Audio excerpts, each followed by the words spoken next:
చేశారు. ఇది కక్ష సాధింపు కాదు అని అనుకుందాం కాసేపు. మమ్మల్ని ఏమన్నారు నిన్నటిదాకా? మీరు కక్ష సాధింపు, మీరు ఆ ప్రజావేదికను కూల్చేశారు, మేము చాలా పవిత్రులు అన్నారు. మీరే అంది.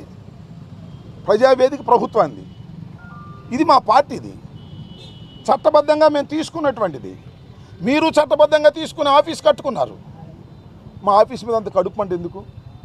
మా రాజకీయ పార్టీ కాదా మాది? మా రాజకీయ కలాపాలు మేము చేసుకోలేమా? చేసుకోకూడదా? ప్రభుత్వ స్థానంలో మీరెట్టా కడతారని మీరు అనొచ్చు. మీరు ప్రభుత్వ స్థానంలో కట్టారు కదా తీసుకుని, మీకు అనే హక్కు ఎక్కడుంది?